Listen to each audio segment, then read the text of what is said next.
What if every problem you've ever faced, every moment of fear, every shortage, every pain, wasn't actually happening to the real you at all?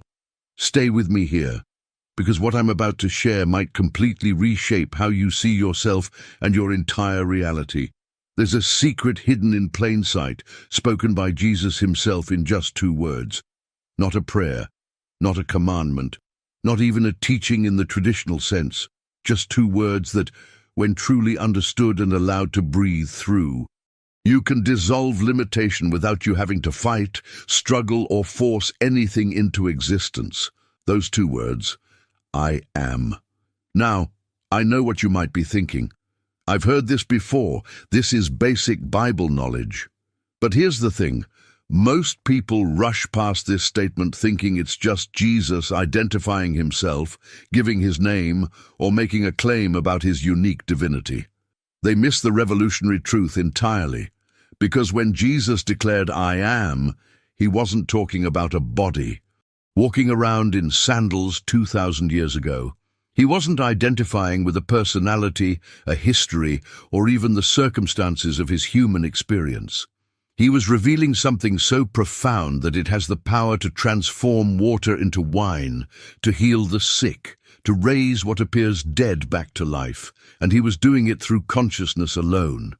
But before we begin, please hit the like button and let me know where in the world you're watching from today.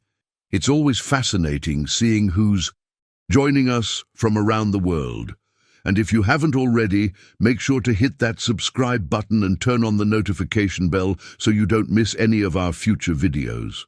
Here's what changes everything.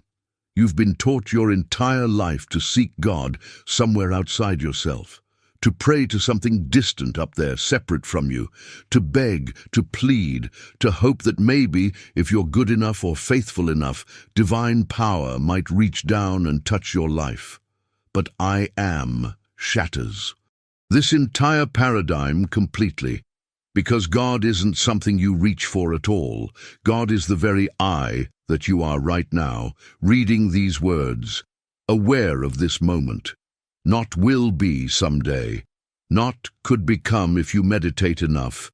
Is right now, the presence breathing through you in this very instant. Has this ever happened to you? You wake up and immediately start identifying with your problems? I am broke. I am sick. I am alone. I am afraid. Every single time you attach those 2 powerful words, I am, to a limitation, you're doing something most people don't realize. You're claiming that the infinite presence of God within you is somehow limited by temporary circumstances. You're giving divine creative power to illusion. And this is where everything shifts, because when you truly let I am breathe through you, when you stop identifying with conditions and start recognizing what you really are beneath every circumstance, something miraculous begins to unfold, not through effort, not through willpower, but through a recognition so simple that most people miss it their entire lives. What you're about to discover might surprise you, because this isn't another spiritual technique to add to your collection. This is about remembering an identity you've never actually lost, and what happens when you finally allow that truth to breathe through every moment of your existence. Think about the words that come out of your mouth on a daily basis, not just what you say to others, but especially what you say to yourself in those quiet moments when no one else is listening. I am so tired. I am not good enough. I'm struggling financially. I am always getting sick. These seem like harmless observations about your current reality, don't they? Just honest assessments of where you are right now. But here's the hidden truth that most people never discover. Every single time you attach I am to a limitation, you're doing something far more powerful than simply describing your circumstances. You're actually claiming that the infinite presence within you, the divine consciousness that creates worlds, is somehow confined by temporary conditions.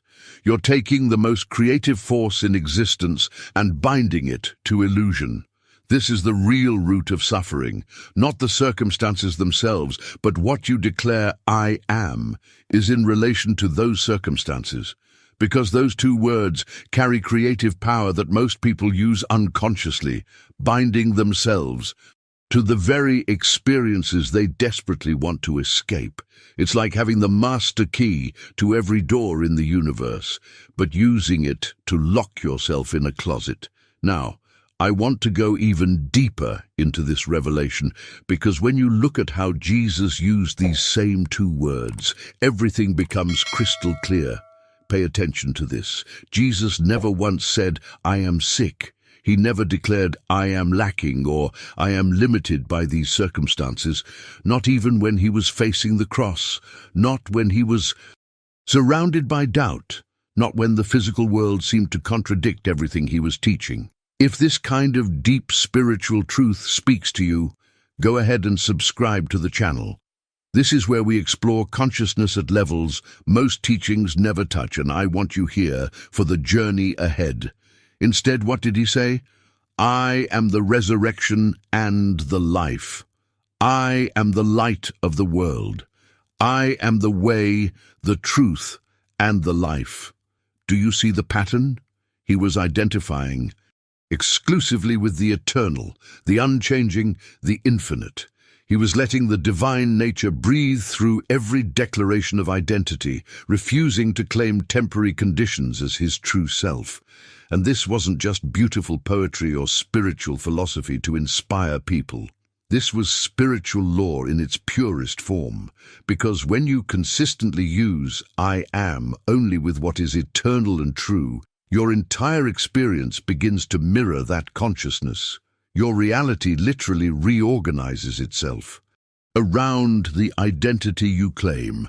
This isn't about positive thinking or trying to convince yourself of something that isn't real.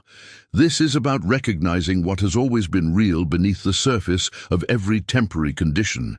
Your circumstances are like clouds passing across the sky, temporary, changing, ultimately powerless to alter the vastness behind them. But when you identify with the clouds instead of the sky itself, you forget your true nature. You start believing that the passing weather is who you are. And that's when limitation becomes your experience, not because it's true, but because you've claimed it as your identity.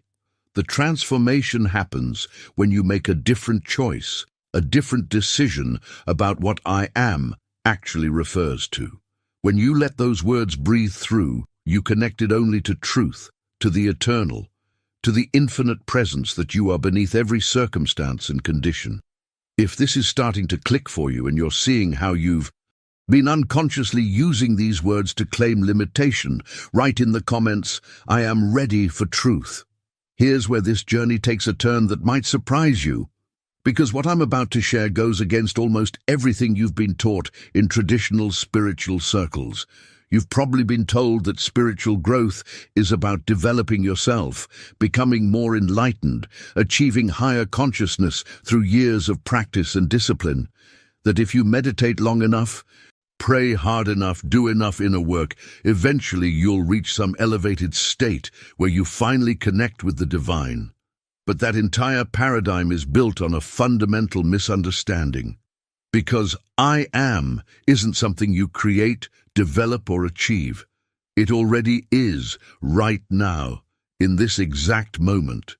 You don't become the "I am" through any spiritual exercise, accomplishment, or technique.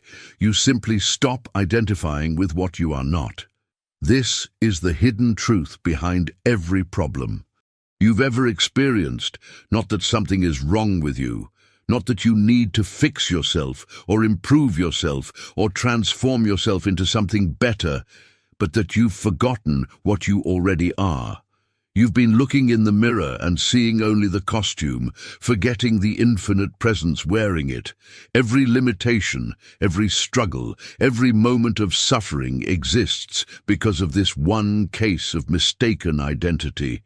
You've convinced yourself that the "I" you are is this body, this personality, this history, these circumstances, and from that false starting point everything becomes a problem that needs solving.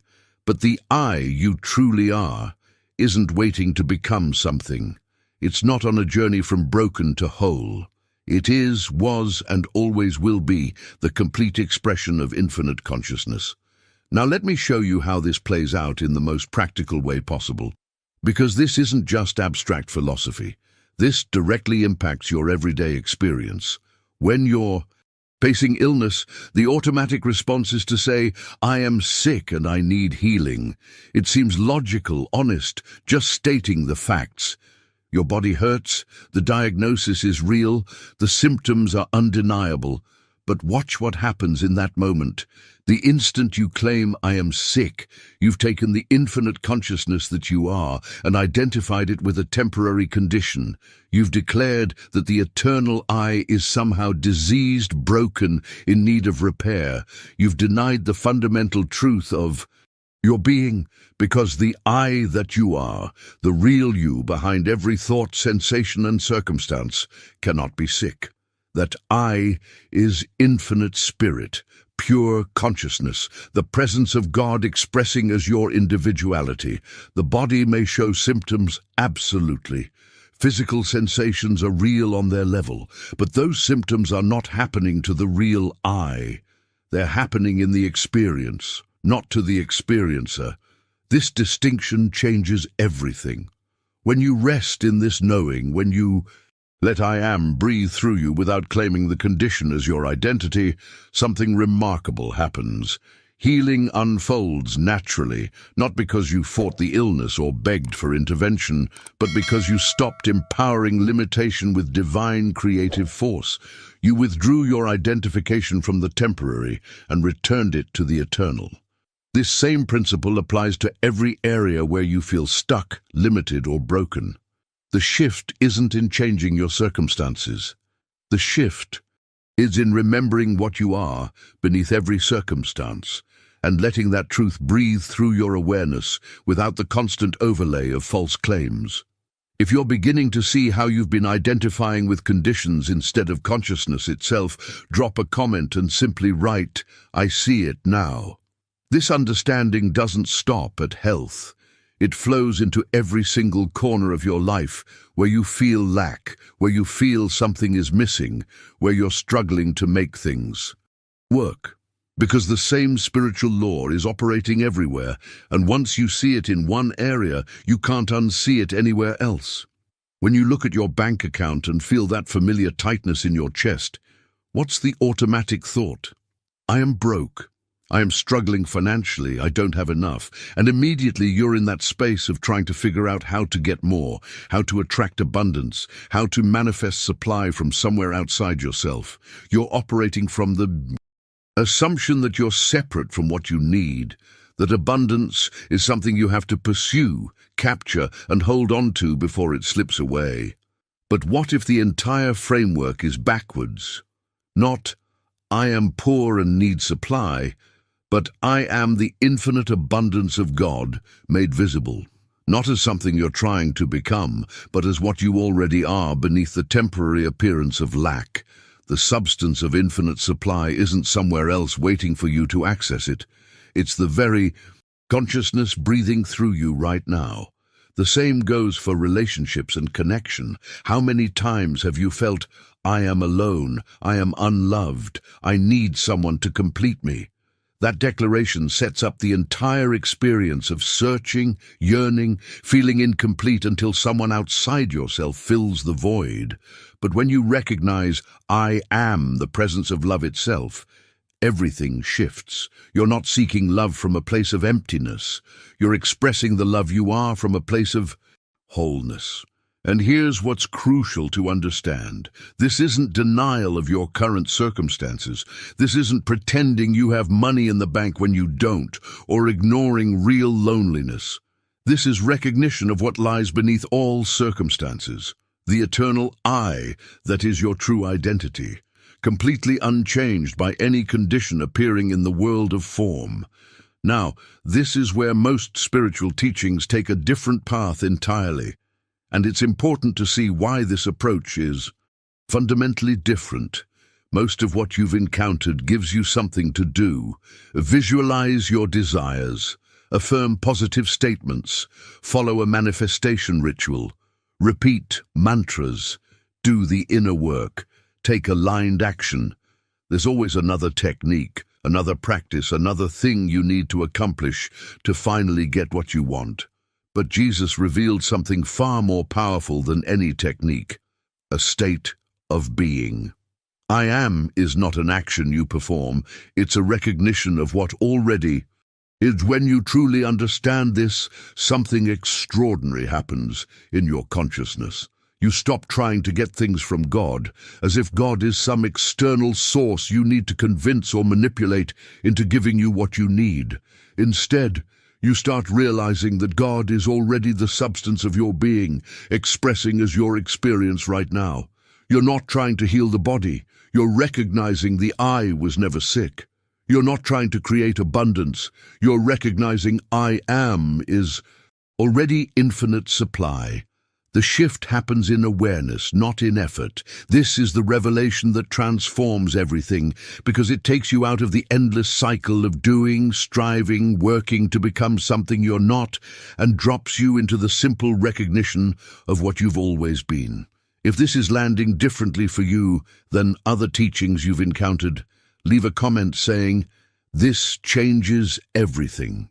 Let me share with you what this looks like when it actually happens in someone's life, because these aren't just theoretical concepts. This is about real transformation in the physical world. There was a woman named Margaret who lived with chronic pain for 7 years. Doctors ran every test imaginable and found nothing. No explanation, no diagnosis, no treatment that worked. She tried everything: medications, therapies, alternative treatments, and nothing touched it. The pain was constant, debilitating, defining her entire existence. When she finally encountered someone who understood this principle of true identity, she wasn't given another treatment plan. She wasn't told to visualize healing or affirm her way out of pain. Instead, she was asked one simple question: who is the I that says I am in pain? If something shifted inside you while watching this, do me a favor and hit that like button. It tells me this message is landing where it needs to, and it helps others who are searching for this truth find their way here. That question stopped her completely. For 20 minutes, she sat in silence, wrestling with something she'd never considered before. She'd been so certain that she was the one in pain, that the pain was happening to her, to the real her. But as she sat with that question, something began to crack open in her awareness. She started to see that she'd been identifying her true self, the infinite I am that she was, with a body's sensations. The pain didn't belong to the I she actually was. It belonged to a false sense of identity. Within 3 weeks, the pain that had dominated her life for 7 years began to diminish. Within 2 months, it was completely gone.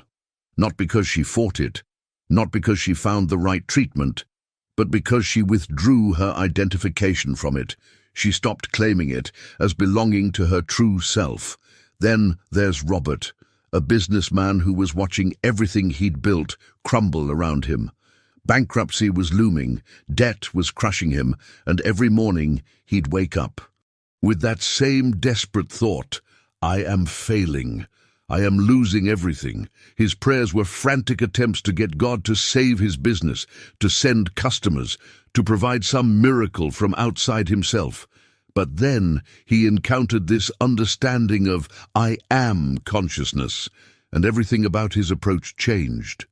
He stopped claiming failure as his identity. Instead, every morning before looking at the numbers or checking emails, he'd sit quietly and recognize something different. I am is the abundance of God.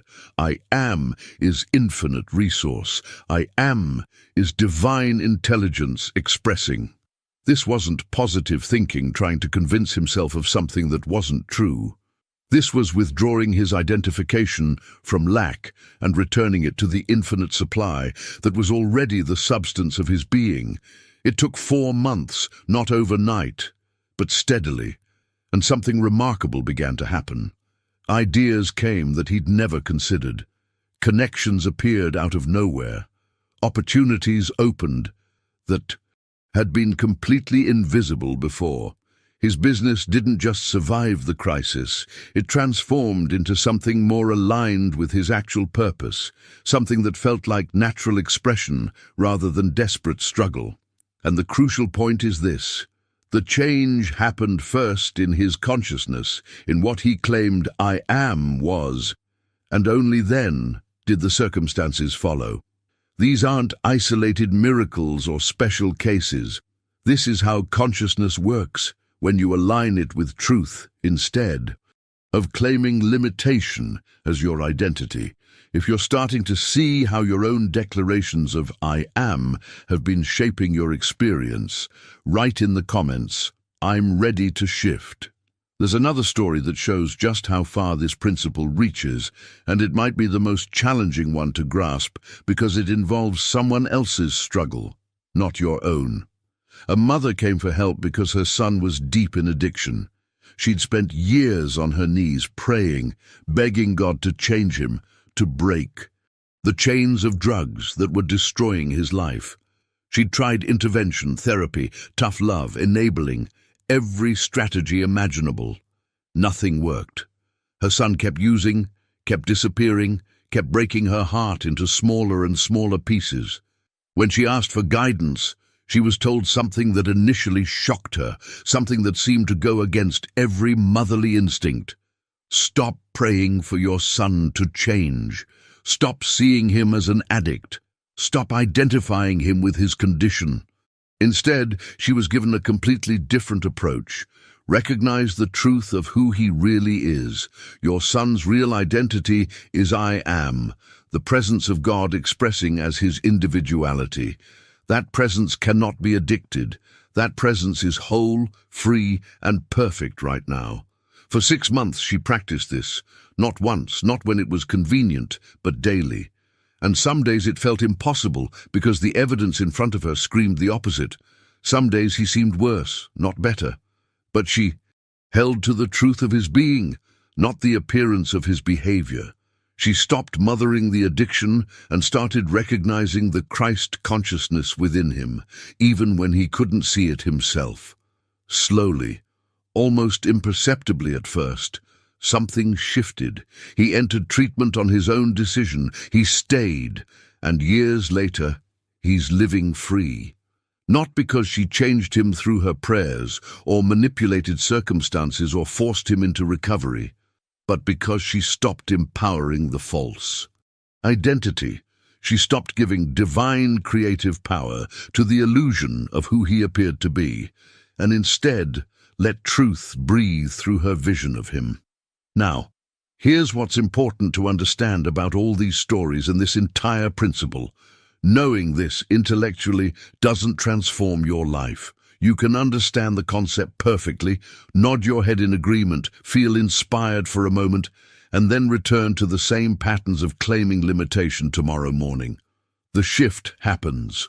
Through practice, through repetition, through making this recognition so consistent that it becomes your natural state of being. And the beautiful thing is, you don't have to start with the biggest challenges. You start with the smallest, most ordinary moments of your day. When you wake up in the morning, before your mind fills with the day's problems and tasks, pause and recognize, "I am awake." Not a tired person facing another difficult day, not someone burdened with responsibilities, but infinite consciousness expressing as this experience of waking. When you eat, recognize, "I am sustained by infinite substance." When you're working, recognize, "I am" is the intelligence accomplishing this task. These aren't affirmations trying to make something true that isn't true yet. This is recognition of what already is true beneath every activity, every moment, every breath. The difference between affirmation and recognition is everything. Affirmations come from a place of lack, trying to create what you believe you don't have. Recognition comes from wholeness, acknowledging what has always been present but forgotten. If you're beginning to see how you could weave this into your daily moments, drop a comment saying, "I'm practicing recognition." There's a specific practice that can interrupt the entire pattern of reactive living, and it's simpler than you might think. When fear suddenly grips you, when pain overwhelms your senses, when circumstances seem completely impossible, and your mind starts racing through worst-case scenarios, that's the exact moment to do something radically different. Pause everything. Not just pause physically, but pause the entire momentum of reaction that wants to take over. Don't react to what you're seeing. Don't immediately try to solve the problem. Don't panic or strategize or scramble for solutions. Just pause. And in that pause, ask yourself one question. What is the truth of my being right now? Not what appears to be true, not what the circumstances are screaming at you, but what is eternally true beneath every condition. The answer is always the same, regardless of what's happening in the external world. I am is the presence of God, untouched by any condition. I am is whole. I am is supplied. I am is safe. I am is loved. Not because your circumstances prove it in that moment, not because you feel it emotionally, but because this is the eternal nature of being expressing as you, constant and unchanging regardless of what's appearing in the world of form. This pause is where transformation happens. It's the space between stimulus and conditioned response, the gap where you can choose consciousness over unconscious reaction. And the more you practice this pause, the more natural it becomes until it's your automatic response to crisis rather than panic. Now, let me address something that creates enormous anxiety for most people, and it's directly connected to why letting I am breathe through you feels so threatening at first. You've been taught your entire life that supply, money, resources, opportunities comes from sources outside yourself. Your job is your source. Your clients are your source. Your investments, your business, your spouse's income, these are the sources you depend on. This creates constant underlying fear. What if you lose the job? What if the clients leave? What if the market crashes? What if the source dries up? You're always one disaster away from losing everything because your security is tied to external conditions that you can't fully control. But when you understand that I am is infinite supply, everything about this framework collapses because you realize the source was never outside you in the first place. Your employer isn't your source. Your clients aren't your source. That investment portfolio isn't your source. I am is your source, and that source is infinite, never-ending, always flowing through whatever channels are appropriate for this moment. The channels may change. One job might end and another begin. One stream of income might dry up while three others open in unexpected ways, but the source itself never diminishes, never fails, never runs out, because the source is the infinite consciousness that you are, expressing as your experience of supply. This doesn't mean you quit your job and sit around waiting for money to fall from the sky.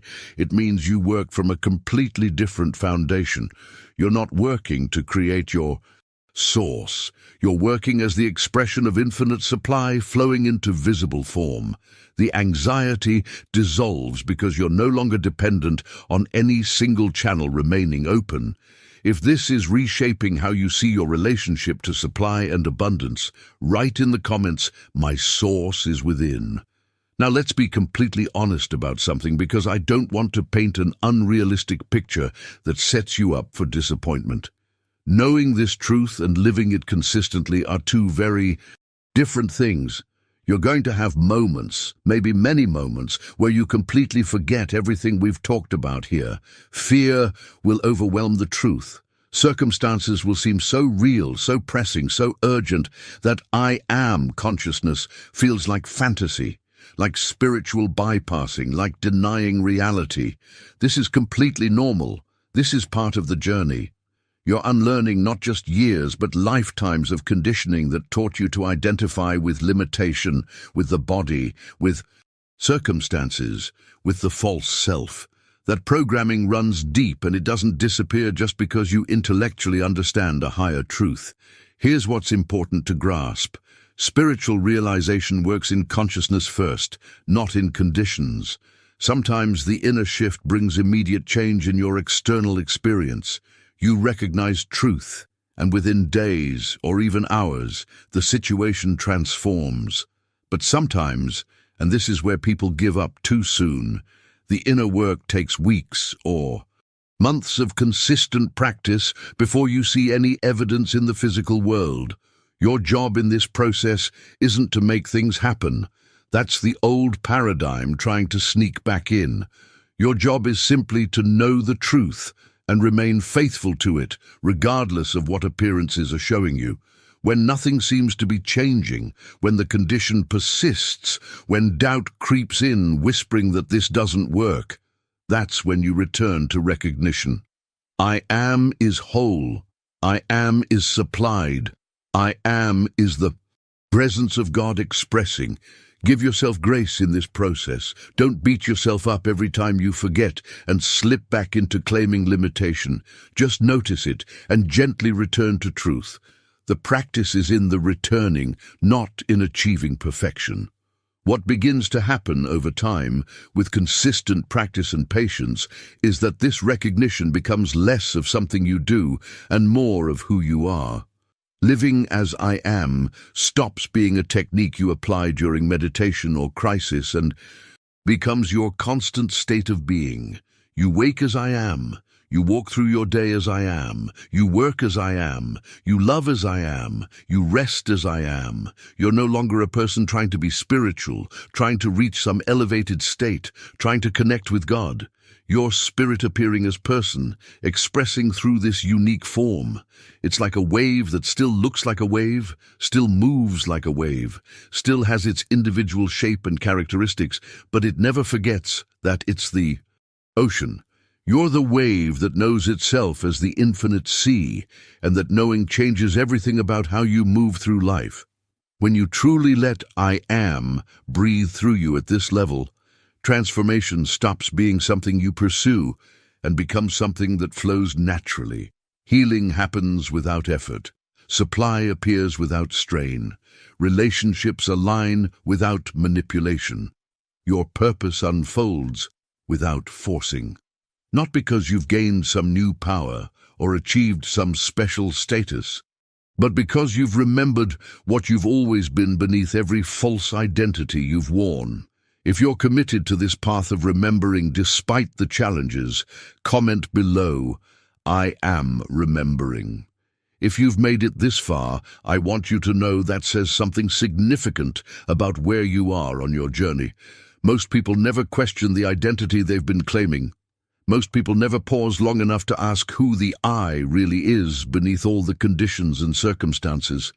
But you're here, you're listening, you're allowing this truth to breathe through your awareness. This channel exists to keep unpacking these deeper revelations, to explore the consciousness that most spiritual teachings only scratch the surface of. So if this resonated with you, if something shifted inside while you were watching, go ahead and subscribe. Not just to add another number, but because this work deserves your continued attention, and there's so much more to discover together. And I'd love to hear from you. If you stayed with me all the way through, drop a comment right now and simply say, I am awake. Let me know you're here, that you're recognizing this truth, that you're part of this community, remembering who we really are. If this video moved something in you, hit that like button. It helps this message reach others who are ready for it, who are searching for this exact understanding without even knowing what they're looking for yet. And listen, there's a video right here that takes this even deeper into how I am consciousness transforms your daily experience in ways you might not expect. Click and continue with me over there. Let's keep this revelation unfolding together. Have you ever wondered why, despite your most earnest prayers and devoted spiritual practices, you still feel disconnected from the divine flow of abundance and peace.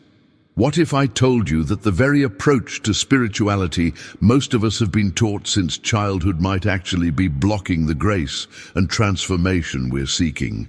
But before we begin, please hit the like button and let me know where in the world you're watching from today.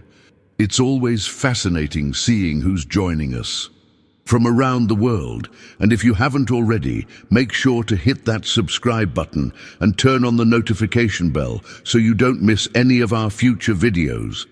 Has this ever happened to you? You pray intensely for financial breakthrough, yet find yourself sinking deeper into scarcity. You earnestly seek healing, only to feel your symptoms intensify. You plead for divine guidance, yet end up more confused than before.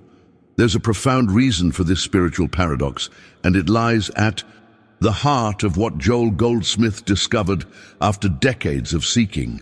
What most spiritual traditions never reveal is that every time you ask God for something, you're unconsciously affirming its absence in your life. When you pray for healing, you're declaring to the universe, "I am sick." When you beg for abundance, you're proclaiming, "I am in lack." This creates an energetic barrier between you and the very blessings you're trying to receive. Stay with me until the end of this video, because what you're about to discover might completely transform your relationship with the divine and unlock a flow of grace you never thought possible.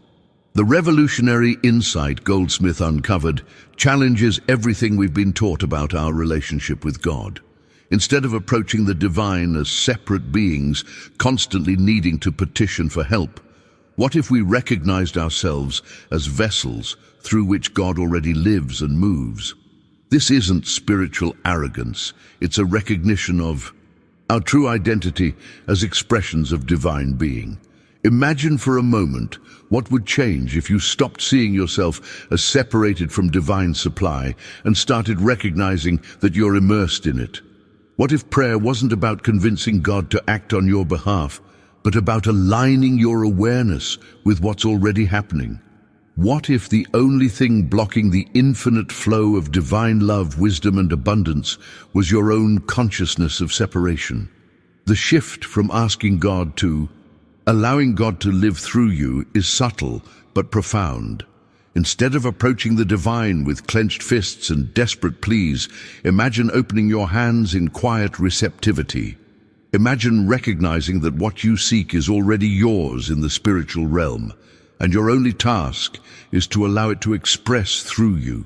This paradigm shift completely transforms every dimension of life, from health and relationships to purpose and prosperity, as we'll discover when you truly let God live through you.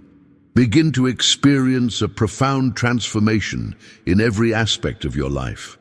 Joel Goldsmith, after years of spiritual searching and personal struggle, stumbled upon a revolutionary truth that contradicted everything he had been taught about prayer and divine connection. The secret he uncovered was deceptively simple, yet profound. Stop asking and start receiving.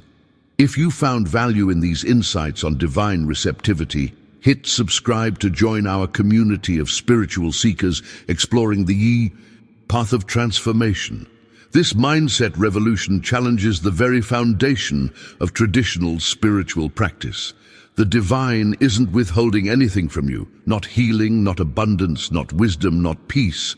These gifts aren't locked away in some cosmic vault, waiting for you to say the right words or perform the right rituals. They're already flowing toward you in every moment, like a perpetual stream of grace. Think about it this way. Have you ever considered that your spiritual practice isn't about convincing God to act, but about aligning yourself with what's already in motion? The shift from asking consciousness to receiving consciousness is subtle but transformative. It's like turning your cup right side up so it can actually catch the rain that's been falling all along.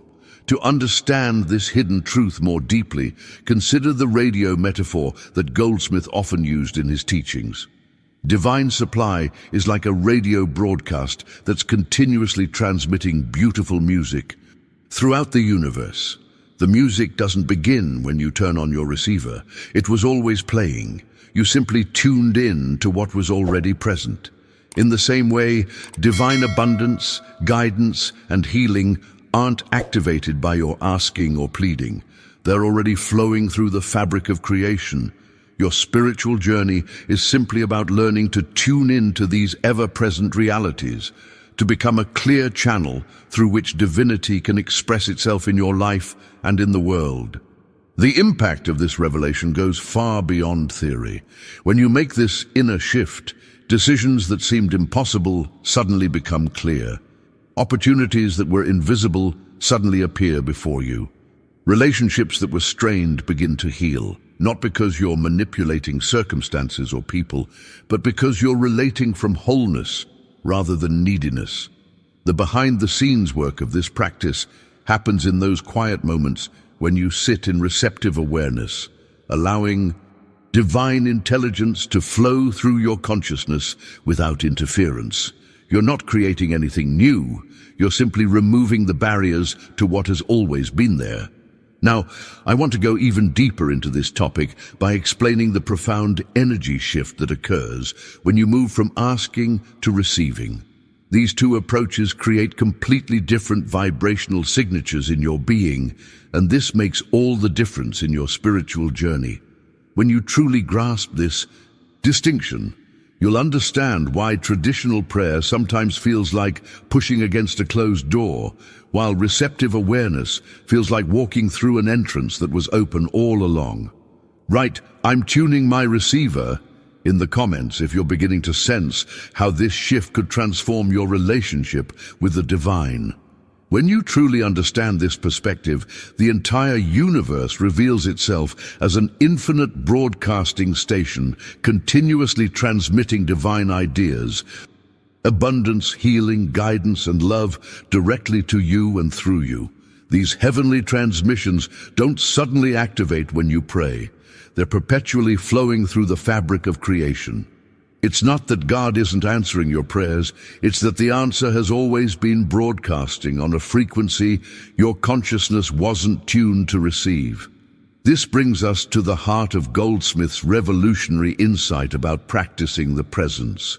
It's not about making God show up in your life or convincing the divine to pay attention to your needs. It's about fine-tuning your awareness to recognize what has always been present. The revelations that come through this practice aren't new information being created on demand. They're eternal truths you're finally able to perceive because you've cleared away the static of separation consciousness. Behind the scenes, the journey of transformation is happening in your energy field, not in some distant heaven. When you're in asking mode, your entire being resonates with an energetic signature of lack, limitation, and separation. There's an underlying desperation that whispers, "I am incomplete without this thing I'm asking for. I need God to give me something I don't have." This vibration actually repels what you're seeking because it reinforces the very separation you're trying to overcome. Receiving consciousness, on the other hand, carries an entirely different energy signature. It vibrates with fullness, gratitude, and union. With the divine source, it quietly acknowledges a profound truth. What God has, I have. What God is, I am. Many people misinterpret this as spiritual arrogance, but it's actually the recognition of your true identity as an expression of divine being. It's understanding that separation from your good was always an illusion created by limited perception. The impact of this mindset shift goes far beyond spiritual theory. When your energy field changes from begging to receiving, your entire experience of reality transforms. Decisions that once paralyzed you with fear become clear expressions of your highest wisdom.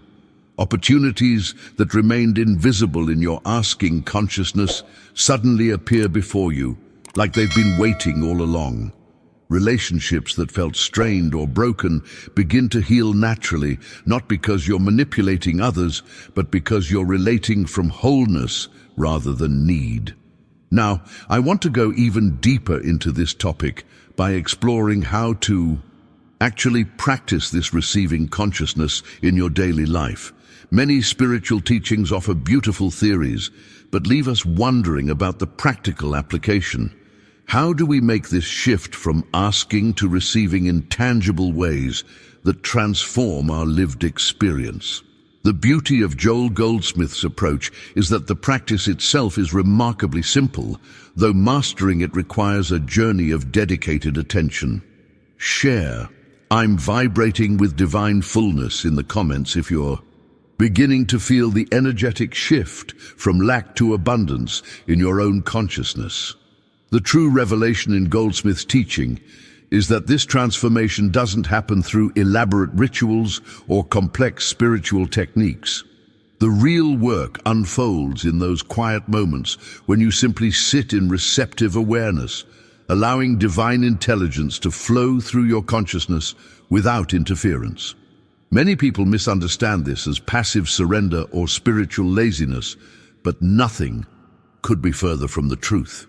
This receptive state is actually an intensely active spiritual posture. It requires the courage to set aside your habitual patterns of control and manipulation. It demands the discipline to quiet the mind's constant chatter about what you think you need and what you believe is missing. It asks you to release the blueprint you've been trying to impose on life and open yourself to a higher design that may look nothing like what you expected. When you enter this state of spiritual receptivity, you're not becoming less, you're becoming more fully what you were always meant to be, a vessel through which God expresses in the world. This is the hidden truth behind all authentic spiritual traditions.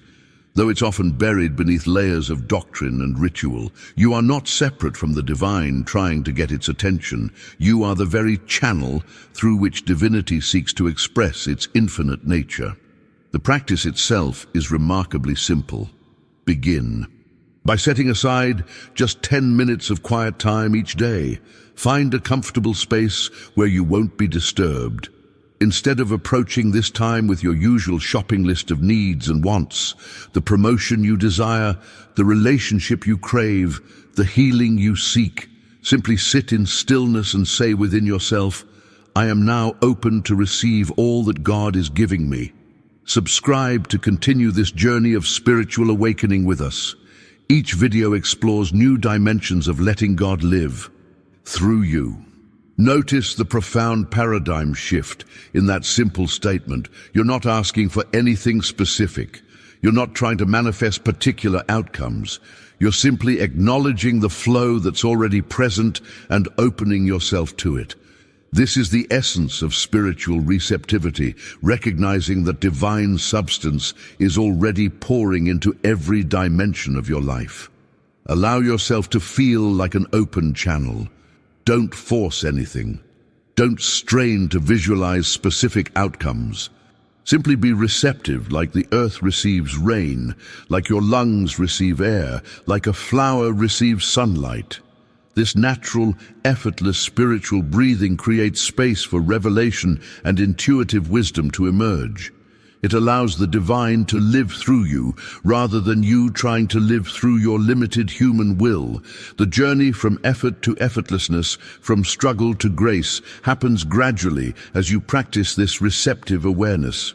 Each day, you'll find yourself becoming more attuned to the divine broadcast, more sensitive to the guidance that's always been there, more aligned with the abundance that's your birthright. Now, I want to go even deeper into this topic by sharing how this principle of receptivity transforms real-world challenges. What does this look like when applied to the struggles we all face? Financial pressure, health concerns, relationship conflicts. The stories of transformation I'm about to share will demonstrate the practical power of letting God live through you in every dimension of life. Write "I am an open channel" in the comments if you're ready to practice this receptive awareness in your own spiritual journey. Let me share with you a powerful real-world example that illustrates the impact of this seemingly subtle shift.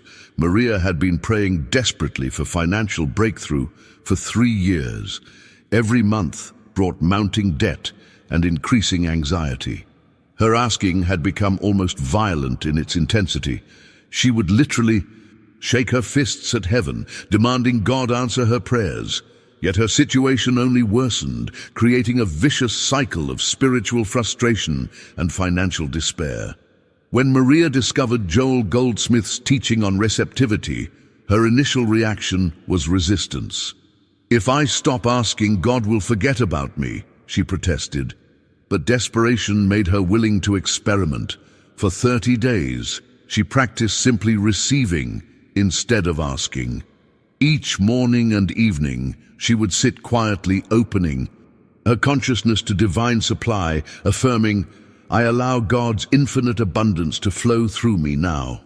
The journey wasn't instantaneous or magical. The first 2 weeks felt empty, almost frightening. Nothing seemed to be happening externally, but internally something was shifting. The constant knot of anxiety in her chest began to loosen. A strange peace replaced her panic. She found herself making decisions from clarity rather than fear. By week 3, unexpected opportunities started appearing.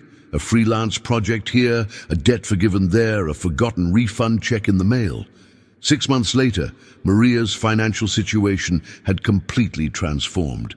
The most profound change, however, wasn't in her bank account, but in her relationship with the divine. She no longer approached God as a beggar, but as a beloved child receiving her inheritance. The outer abundance followed the inner shift in consciousness. This same principle of transformation revealed itself in David's healing journey during his 5-year battle with a chronic health condition.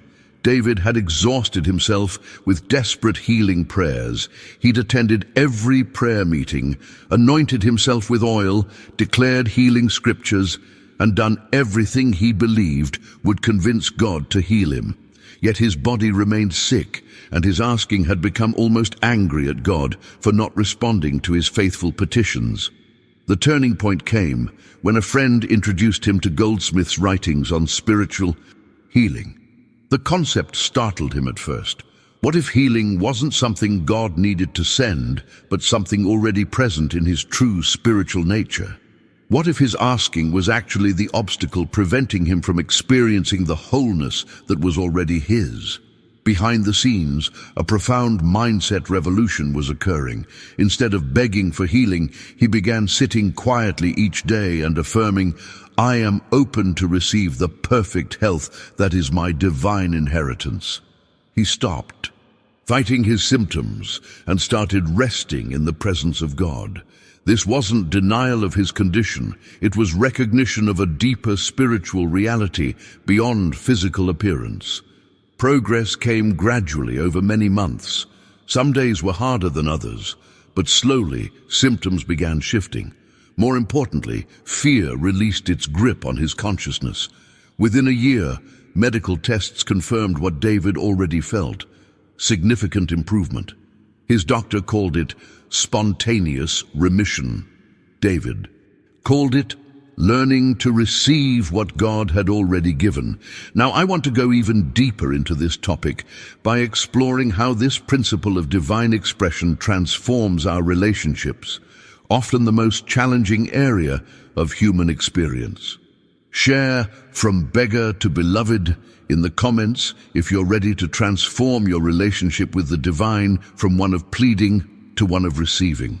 The impact of allowing God to live through you extends powerfully into our relationships, often the most challenging area of human experience.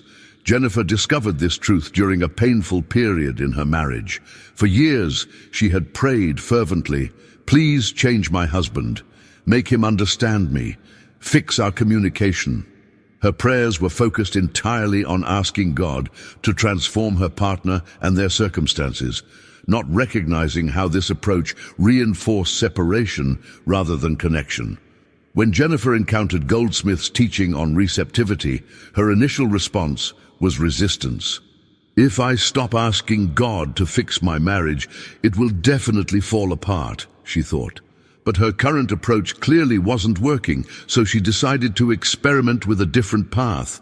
Instead of asking God to change her husband, she practiced receiving divine love into her own consciousness.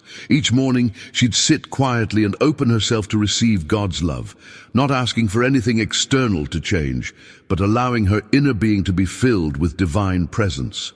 The transformation began subtly.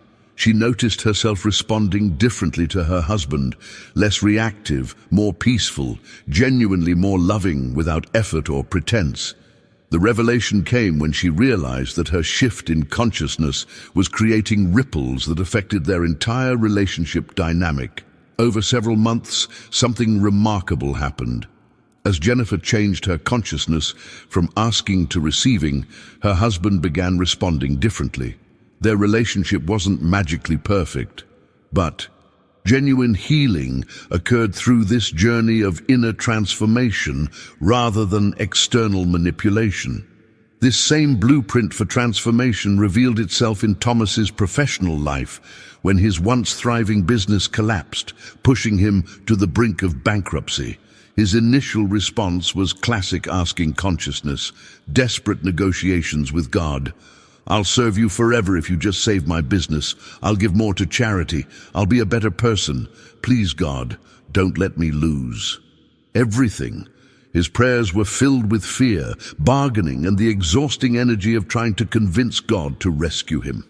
The mindset revolution arrived unexpectedly when he discovered Goldsmith's revolutionary approach to prayer. Instead of begging God for business success, he learned to practice receptive consciousness, opening himself to divine guidance and supply. I am open to the infinite supply of God. I receive divine wisdom for my next steps. I rest in the knowledge that God's abundance is my abundance. Thomas stopped the frantic energy of asking and entered the peaceful energy of receiving. Almost immediately, his mindset began to transform. The panic subsided, replaced by a quiet confidence. Then the breakthroughs started happening. Ideas began flowing. Connections appeared seemingly out of nowhere. Opportunities manifested in unexpected ways. Within 18 months, Thomas had not only recovered from near bankruptcy, but had created a more successful business, aligned with his true purpose. Now, I want to go even deeper into this topic by exploring how to integrate this receptive consciousness into your daily life. While sitting in meditation is powerful, the true test of allowing God to live through you comes in your moment-to-moment existence, in traffic jams and difficult conversations, in financial decisions and health challenges. Type inner before outer in the comments if you've experienced how internal transformation creates external change in your own life. While dedicated meditation time forms the foundation of this practice, the true art of allowing God to live through you unfolds in the texture of everyday life. Joel Goldsmith offered several powerful techniques that deepen our ability to maintain receptive consciousness throughout our daily experiences. The first is what he called the practice of the presence. Throughout your day, pause frequently and simply acknowledge, God is here. This isn't asking God to show up. It's recognizing the divine presence that's already here. You can practice this while washing dishes, driving to work, sitting in meetings, or waiting in line at the grocery store. These micro moments of divine acknowledgement might sound like, God is here. The infinite is expressing right where I am. Divine intelligence is operating in this situation. What appears to be a simple affirmation is actually a profound reset of your consciousness, training your awareness to remain in receptive mode, rather than slipping back into asking mode. Behind the scenes, these brief recognitions gradually rewire your neural pathways, creating new default settings in your brain. Where you once automatically responded to challenges with anxiety and petition, you begin responding with peaceful receptivity. The transformation isn't intellectual. It's a fundamental shift in how you experience reality. Another powerful blueprint Goldsmith offered was what he called the releasing treatment in his spiritual healing work. This concept introduces a radical paradigm shift that challenges our conventional understanding of how healing and transformation occur. In traditional prayer, we identify a problem, illness, financial lack, relationship discord, and ask God to fix it. We treat the condition by focusing intensely on changing it. Joel discovered a more effective approach. We don't treat conditions at all. We treat our consciousness to receive the truth of wholeness that already exists. The distinction is subtle but revolutionary. You're not trying to change reality. You're opening yourself to perceive reality as it truly is in spiritual terms, allowing God's perfect expression to manifest through the situation. When facing any challenge in your life, instead of asking God to remove it, practice this alternative approach. I release this situation to divine intelligence. I open myself to receive God's perfect solution. I rest in the truth that infinite wisdom is already resolving this in ways I cannot see. This approach creates a gateway for unexpected breakthroughs to emerge that your limited human thinking could never have conceived. This isn't passive resignation or spiritual bypassing. It's active receptivity, a profound recognition that God's intelligence is already at work in your situation. Your asking might actually interfere with divine solutions already in motion. Your receiving allows those solutions to become visible and manifest. It's the difference between pushing a river and floating with its current. Both involve water, but one exhausts you while the other carries you to your destination. Now, I want to go even deeper into this topic by addressing the biggest obstacle you'll likely encounter when shifting from asking to receiving.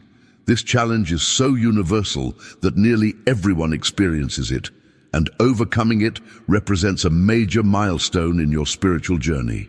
Share releasing, not fixing in the comments if you're beginning to understand how treating your consciousness rather than conditions creates space for divine wisdom to work through you. The first and most significant obstacle you'll encounter on this path is the persistent feeling that you're doing absolutely nothing. This discomfort can be so intense that it drives many seekers back to the familiar territory of asking and striving.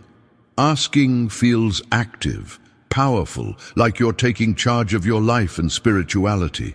Receiving, in contrast, often feels passive, lazy, even like you're giving up. Your ego will scream, you have to ask, you have to pursue, you have to make things happen. The revelation that changes everything is recognizing that this discomfort is actually a sign of progress. You're experiencing the dissolution of ego patterns that have dominated your spiritual life. The feeling of doing nothing is actually the feeling of stopping your interference with divine flow.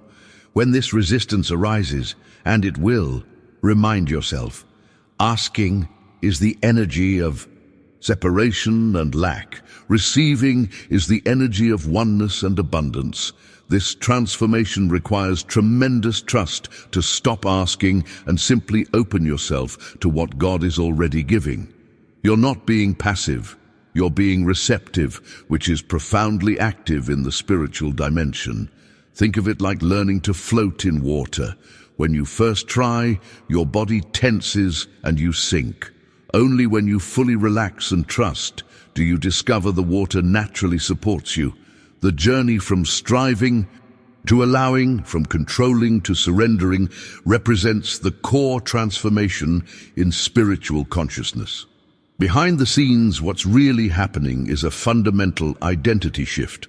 For most of your life, you've operated from the belief that you are a separate human being trying to get things from an external deity.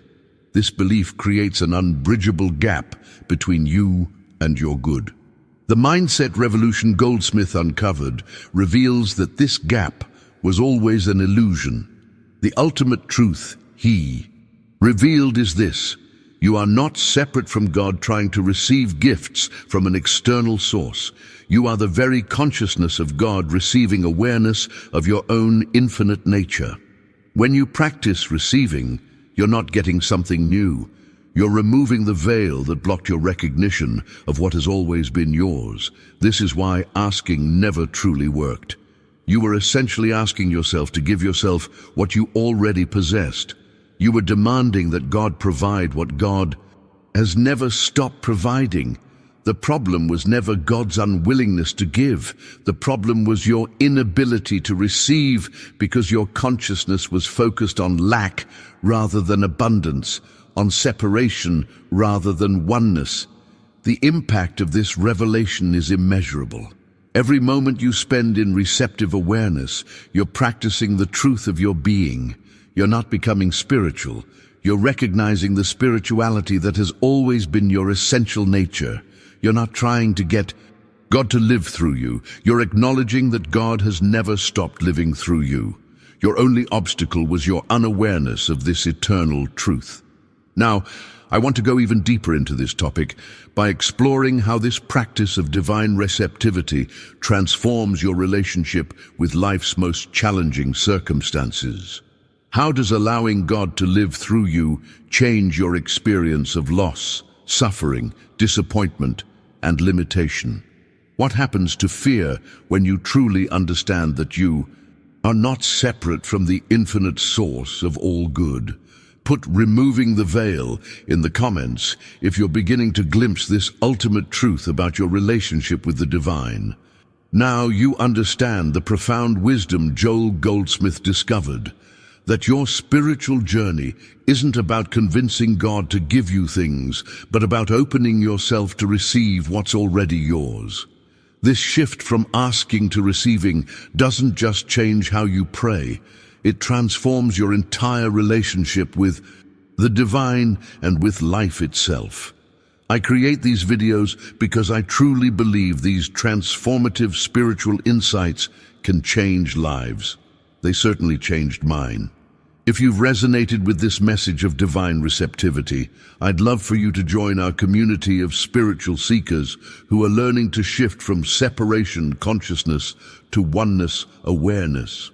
A simple subscription helps you stay connected with teachings that continue to explore this path of spiritual transformation. If this message spoke directly to your heart today, I'd love to know. Simply write "I choose to receive" in the comments to let me know you've made this journey with me to a deeper understanding. Your journey of receptivity is just beginning, and each day of practice brings you closer to experiencing the fullness that has always been within you. A gentle tap on the like button creates ripples that help others discover this teaching too, just as divine abundance flows effortlessly when we open ourselves to receive it. For those ready to take the next step in practicing receptivity, I've created a video that explores the practical daily habits that reinforce receiving consciousness. It's right here on your screen. Click and join me there as we continue this journey together. Remember, you're not becoming something new. You're simply recognizing what you've always been, one with the infinite source of all good. When you truly let God live through you, a great stillness begins to move at the center of your being. The outer world may appear unchanged, the same people, the same tasks, the same hours of the day. But within you, a vast new awareness begins to unfold. No longer are you a separate self striving to make life work. Instead, life itself begins to live you. What once seemed your burden becomes light, for you are no longer carrying it alone. You feel a quiet confidence, not born of will or ambition, but of the knowing that divine wisdom moves through every thought, every act, every breath. Fear loses its authority over you. You find that circumstances no longer dictate your peace, for peace has become your natural state. You cease to struggle against appearances, because you have touched that invisible presence which knows no opposition. When you allow that presence to express itself without resistance, Everything around you starts to reflect harmony, order, and effortless grace. The people who once disturbed you now appear as instruments through which divine love teaches patience, compassion, and understanding. There arises a humility, not the weakness of self-denial, but the strength of surrender. You see that nothing real can be added to you, nor can anything true be taken away. Life flows as a continuous gift, unearned yet ever sufficient. You begin to perceive that the same presence which breathes you also beats in the heart of every living thing. This recognition transforms your relationships, for you no longer seek to change others. You see through them to the light that already is. As you abide in this consciousness, your actions become spontaneous and guided. Decisions are made without effort, because they emerge from wisdom deeper than intellect. You find yourself saying and doing what blesses others without premeditation, as though love itself were thinking and speaking through you. In this state, life becomes prayer without words, service without duty, love without condition. You awaken each morning not to another day of striving, but to another opportunity for God to behold His own creation through you. And in that realization, you understand that nothing has truly changed, except that now you are finally aware of the life that has always been living you. Inner stillness and divine flow, when you surrender self-will, life stops being something you manage and becomes something that moves effortlessly through you. Freedom from fear and circumstance, true peace arises when you recognize that nothing external can disturb the presence that lives within. Strength in surrender, letting God live through you, brings humility, not weakness. It reveals that you already possess all you need in divine sufficiency. Seeing the divine in others, every person becomes a reflection of the same presence, teaching love, compassion, and understanding without judgment. Life is living prayer. When guided by divine consciousness, every action, word, and moment becomes an expression of love. Life itself becomes sacred service. When you release the belief that life depends on your control, a stillness begins to rise within you, silent yet alive, gentle yet powerful. In that stillness, you come to know that everything you once thought you must achieve, arrange, or defend is already being carried by something greater than your personal effort. You begin to see that existence is not a struggle to be won, but a flow to be entered. Life, in its divine intelligence, knows exactly how to unfold, and when you yield to that sacred rhythm, the tension that once ruled your days begins to dissolve. This inner stillness is not inactivity or indifference. It is the purest form of awareness. It is a deep listening that allows divine movement to reveal itself in every moment. You notice that things seem to fall into place without the anxious pushing that once seemed necessary. Where once your thoughts hurried to solve every problem, now inspiration arises like sunlight breaking through clouds. The mind that was once your master becomes a quiet servant, allowing the soul to lead. You sense a harmony between thought and action, between silence and expression. Letting God live through you means recognizing that the same presence which animates the stars and moves the tides also breathes within you. It does not ask you to strive. It asks only that you be still enough to let it express. When the noise of fear and ambition quiets, you begin to hear the language of peace. In that peace, you know what to do without thinking about it. You walk, speak, and act from a depth that is not personal but universal. There is no need to force outcomes, for divine order begins to reveal itself in its own timing.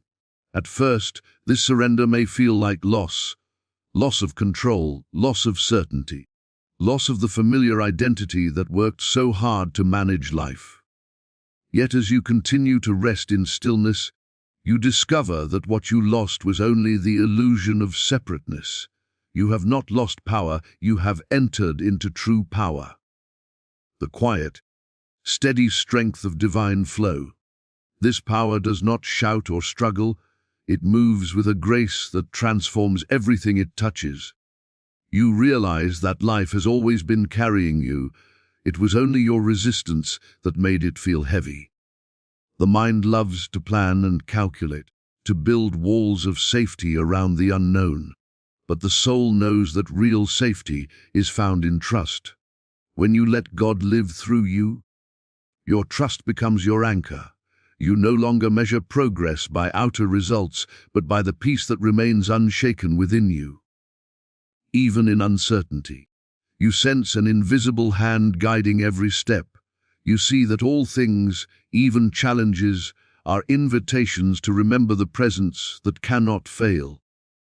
The stillness you find is not confined to moments of prayer or meditation. It begins to permeate the whole rhythm of your living. You bring that calm awareness into every conversation, every task, every breath.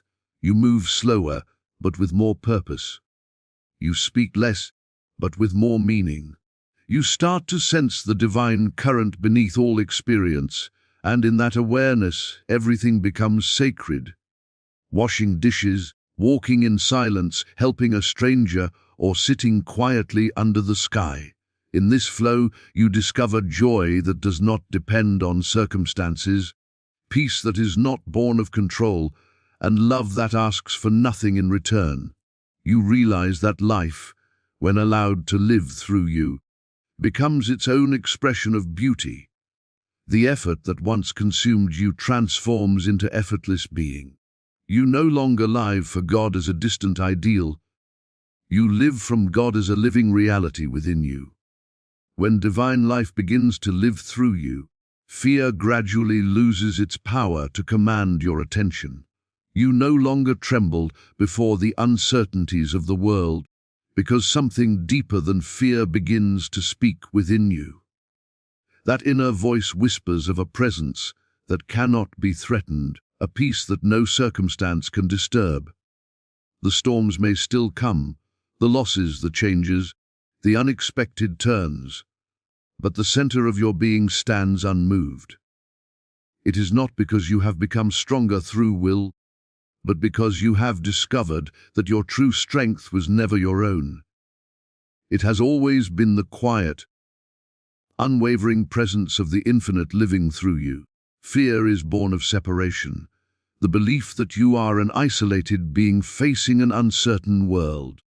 But when you awaken to the realization that there is no separation between you and the divine, fear begins to dissolve. You see that everything you meet, every event and every person, is part of one universal movement of life expressing itself.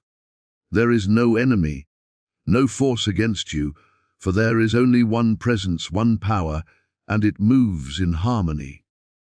You start to look at what once frightened you with new eyes, and instead of reacting with resistance, you rest in trust. The very situations that used to shake you now become teachers of faith, mirrors in which divine love reveals its perfection. When this awareness deepens, your peace no longer depends on conditions. You do not wait for the world to change before you feel safe, because safety has ceased to be something external. It is now an inner knowing that wherever you are, God is. You could walk through uncertainty, loss, or even the shadow of fear itself, and still feel the calm assurance that the presence within you remains untouched. This does not mean that you deny emotion or pretend to be unaffected. Rather, you recognize emotions as passing waves upon an unmoving ocean. You let them rise and fall without clinging to them, for you know the ocean itself is never disturbed. As this consciousness matures, your relationship to life transforms. You stop living defensively. You stop trying to control the unpredictable flow of events. Instead, you trust that each moment, no matter how it appears, carries divine intention. When something you once called bad happens, You no longer label it as punishment or misfortune. You see it as part of a higher unfolding whose wisdom will be revealed in time. This is the freedom that comes when fear loses its throne. You begin to sense the delicate balance between surrender and participation. You still act, speak, and make choices, but you do so from the still center of peace, not from panic or reaction. The outer world may remain full of motion, but inwardly you remain anchored. It is as though you are sitting in the calm eye of a great storm, watching everything swirl around you without being swept away. This calm is not indifference, it is awareness. It allows you to move through life with clarity and compassion, for your actions are no longer ruled by fear's urgency. People who once provoked you, situations that once overwhelmed you, now become opportunities to practice presence. You begin to understand that the fear you perceived outside was only a reflection of unhealed doubt within.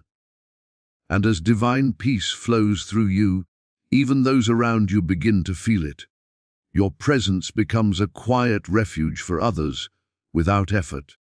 You radiate the calm assurance that everything is already held in divine order. This transformation is not a single event, but an unfolding awareness. Each moment of surrender loosens fear's grip a little more. Each act of trust deepens the silence within. And in that silence, you realize that freedom was never about changing the world outside. It was about awakening to the unchanging presence within, where peace eternally abides. When you finally allow divine life to express itself through you, surrender reveals itself not as defeat, but as the truest form of strength. The ego believes surrender is weakness, that to yield is to lose power. Yet the opposite is true. What you surrender is not your vitality or will. It is the illusion that you must bear life alone. You release the false identity that imagines it must control, manage, and protect itself from a threatening world. In that release, a vast energy rises, silent and radiant. You discover that strength is not born of resistance, but of alignment with the infinite that already sustains all things. This strength in surrender is not loud or boastful. It does not demand to be seen or validated. It lives quietly, like a deep current beneath calm waters. You move through life without the weight of constant striving, because you have discovered that all your effort can never add to what God has already made whole within you. When you are no longer trying to prove your worth, your actions flow from peace rather than from need. You serve, you work, you create, but all of it comes from the effortless joy of being an instrument of divine will. As this humility grows, you begin to sense that every gift you possess, every talent, every insight, every breath, is not yours to own but to express. There is a great freedom in this realization. The burden of self-importance fades away, and with it the fear of failure. How can you fail when the outcome belongs to God? How can you fall when the same power that gives you life carries you through every experience? This surrender does not make you passive, it fills you with quiet confidence. You act not from compulsion, but from inspiration. You move when moved, speak when given words, rest when told to be still. There comes a sacred simplicity to life when you no longer cling to outcomes. You stop measuring success by what the world applauds and begin to measure it by the peace that accompanies each act. When things go as you hoped, you give thanks. When they do not, you give thanks still, knowing that divine order often hides behind appearances. You realize that life is not about manipulating events to fit your desires, but about awakening to the perfection that already is. This realization gives birth to contentment so deep that no external gain could increase it, and no loss could diminish it. In surrender, you no longer see yourself as the doer. You begin to perceive that all action, all creation, is the movement of one divine life appearing in countless forms. Your hands become the hands of that life, your voice becomes its expression. When you walk, it is that presence walking. When you love, it is that presence loving through you. In this understanding, pride dissolves naturally, not because you try to be humble, but because there is no longer a separate self to take credit. You simply witness God being God through you. And with that witnessing comes peace beyond understanding. The need to defend yourself fades because there is nothing left to protect. You stop living from effort and start living from awareness. You trust that every circumstance serves your awakening and that even what seems painful carries hidden grace. You find rest in the knowledge that life itself is unfolding exactly as it should, and your only task is to stay open, receptive, and faithful to the quiet direction of the Spirit within. This is the strength of surrender, the unshakable power that comes from knowing you are held, guided, and fulfilled by something far greater than yourself. When divine awareness begins to unfold within you, your vision of others changes completely. You no longer look upon people as separate beings with faults to correct, histories to judge, or opinions to resist. Instead, you begin to see through appearances into the quiet radiance that lives behind every face. You realize that the same presence breathing you is breathing them. Every soul, no matter how lost or hardened it may seem, carries within it the same divine essence that you have come to know as life itself. This recognition alters everything. Conflict begins to fade, judgment softens, and compassion arises naturally, not as a moral effort, but as the spontaneous movement of love seeing itself everywhere. You once believed that others could hurt you, offend you, or stand in your way, but as spiritual sight deepens, you discover that no one truly has the power to disturb your peace. What they express outwardly is only the reflection of their own level of awareness. When you see through that illusion, you stop taking their behavior personally. You begin to understand that every unkind word, every act of ignorance, is a cry for love. And when you answer that cry not with resistance but with presence, something miraculous happens. Your peace begins to awaken peace in them. Without effort, you become a light in their darkness, a mirror reminding them of their own divinity. To see the divine in others is not to deny human imperfection, it is to look beyond it. It is to know that what appears broken is not truly broken, that beneath every shadow there is an unextinguished flame. This way of seeing frees you from the exhausting urge to fix people or to make them align with your understanding. You no longer seek to change anyone, because you know that what you truly love in them is already perfect and needs no correction. What you extend instead is space. Space for grace to work, space for divine intelligence to unfold in its own timing. You become patient, and that patience becomes a silent blessing to everyone you meet. When this awareness governs your relationships, love ceases to be a transaction. You no longer give affection expecting to receive it back. You no longer measure worth by what others offer or withhold. Your love flows without condition because it is not your love at all. It is God's love moving through you. You find yourself forgiving more easily, understanding more quickly, and letting go of offense before it can take root. Even those who once brought you pain now appear as teachers of compassion, instruments through which divine love refines your heart. As this vision matures, you realize that every encounter is sacred. The cashier at the store, the colleague who frustrates you, the friend who misunderstands you, all are opportunities to meet God in disguise. You begin to live with a quiet reverence for everyone you meet, because you never know in what form the divine will appear. Sometimes it speaks through kindness, sometimes through challenge, but always it calls you back to love. When you see others as expressions of the same infinite presence that lives within you, separation disappears. You stop asking, "How should I love this person?"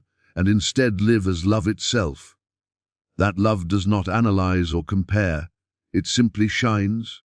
It becomes a healing force, softening the hearts of those around you, often without a single word. And as you continue to see with these new eyes, you discover that the world itself begins to look different. Gentler, kinder, more whole. What changed was never them, it was your sight. For to see God in others is to awaken to the truth that God has been seeing through you all along. When divine awareness begins to direct your life, living itself becomes an unspoken prayer.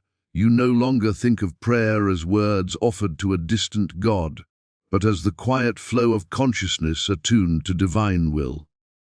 Each breath, each gesture, each thought becomes an offering of presence. There is no separation between the sacred and the ordinary. Washing a dish, speaking kindly, or walking beneath the sky are all acts of communion. You begin to understand that prayer was never meant to change God's mind, but to align your awareness with the infinite harmony already at work. In that realization, you no longer ask for blessings. You recognize that life itself is the blessing. This awareness transforms service from duty into delight. You stop serving because you should, and instead serve because love cannot help but give. Every task, no matter how small, becomes an opportunity for the divine to reveal itself through you. You might write a letter, care for a child, or speak to a stranger. And behind each act there is the quiet sense, this is God's work being done through me. That simple awareness sanctifies every moment. You no longer divide life into spiritual and worldly, for the presence flows through both without distinction. Work becomes worship, rest becomes prayer, and love becomes your only motivation. When you live in this consciousness, effort fades into grace. Decisions no longer feel like heavy choices but natural unfoldings of divine wisdom. You sense what to do not because you analyze, but because peace points the way. You act with clarity and rest without regret. The heart that once prayed for outcomes now simply listens. It becomes a vessel of quiet gratitude, aware that the divine will always expresses itself perfectly, even when appearances suggest otherwise. This way of living also transforms your relationship with time. You stop rushing toward some imagined future of fulfillment, because you realize fulfillment is already here in this breath, in this instant. The sacred is not waiting somewhere ahead, it is now. When God lives through you, there is no gap between your being and divine purpose. You no longer seek meaning, you live it. Every encounter becomes sacred exchange, every word an instrument of healing, every silence a reminder of eternity. Others will sense this presence, often without knowing why. Your peace becomes their comfort, your stillness their assurance. You no longer need to persuade anyone to believe in God, because the quiet radiance of your life becomes evidence enough. Through you, others begin to feel that love is real, that goodness is not an ideal but a living force. And as they awaken, you recognize that you were never separate from them, that life has always been one infinite prayer rising and returning to itself. In this way, existence becomes effortless devotion. You move not as one seeking God, but as one through whom God experiences his own creation. There is no striving left, no distance to cross, no self to maintain. There is only love in motion, gentle, unending whole. Every breath you take whispers Amen, and every heartbeat becomes the rhythm of divine life expressing itself in perfect harmony. And so, when you truly let God live through you, life ceases to be a search and becomes a revelation. You find that nothing needs to be added, Nothing needs to be taken away, for the very presence that dreamed creation is breathing within you. In that holy awareness, your striving ends, not because you have given up, but because you have awakened. You realize that every step you take, every word you speak, every heartbeat that sustains you, is God's own expression unfolding in time. You no longer live to reach the divine, you live to reveal it. Peace becomes your natural language. Love your effortless action and silence your highest prayer. The world, once filled with struggle and uncertainty, now shines as the face of the infinite. And you, resting in that presence, understand at last that the life you call your own has never truly been yours. It has always been God's life, moving, loving, and living as you.